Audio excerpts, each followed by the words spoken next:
Maray na hapon mga beshi ko. Tara, samahan niyo ako magmerienda.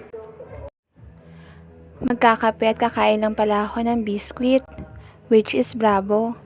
Bravo talaga kasi yung paborito ko, hindi lang siya sa masarap, kundi sobrang crispy niya pag kinakain. Gusto ko sanang kumain ng kanin, kasi sabi ko, mamaya na lang paggabi na, baka hindi ako ganahan kumain, kasi ang bilis ko pa naman mabusog. Ewan ko ba dito sa sikmura ko?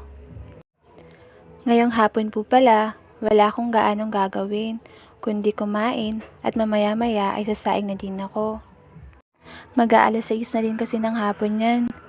Gusto ko sanang maglinis at tumupi ng damit, kaso naisipan ko na wag na lang at ipabukas na lang ito kasi ang dami ko ring tatapusin ng mga output na dapat kong ipasa sa school.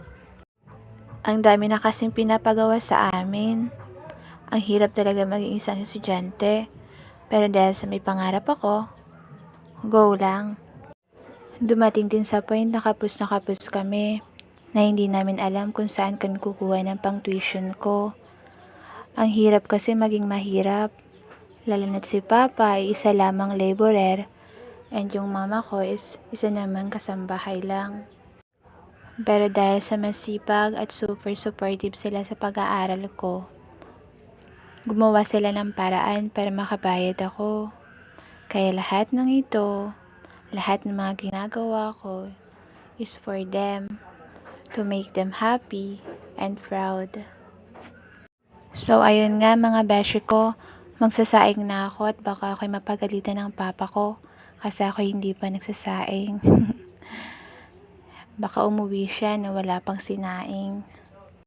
Kinuha ko na pala dyan yung dating uling na nandito sa kaldero na maliit namin. Bumuhos na nga pala ako ng bagong uling. At para makapagsimula na, kinamay ko na nga para mas madali. Kumuha na pala ako ng abo dyan sa ilalim ng pugon para makapagsimula na rin ako.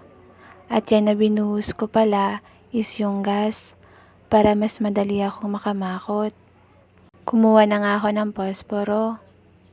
At ayan, nakuha ko na. Nagsindi na nga ako at parang masusunog pang mukha ko sa sobrang init. Kumuha na nga ako dyan ng kaldero na gagamitin ko. At bigas, mga 2 8 lang. Kasi 3 lang naman kami nandito sa bahay. Nahihirapan pa nga akong buksan dyan. Kasi nga ang higpit ng pakasara. Nabuksan ko na nga at nagpatuloy na rin akong kumuha ng bigas. Yung susunod nga ay hugasan ko na yung bigas na kinuha ko.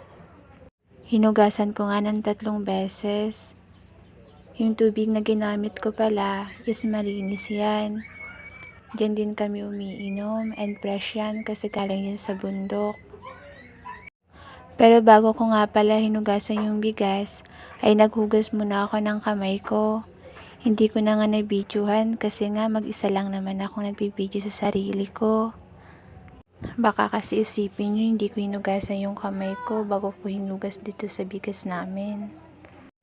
Ayan nga, tapos na nga akong maghugas at kumuha na ako ng tubig na ipangsasabaw ko dito sa bigas para maluto na rin ito at kanina pa to. Bago ang lahat, pasensya na pala kayo kung medyo madilim. Kasi hindi na gaanong maliwanag yung ilaw dito sa amin sa kusina. Kaya ang gamit ko dyan is yung flashlight lang namin. Ayun lamang mga beshi ko, salamat sa panonood.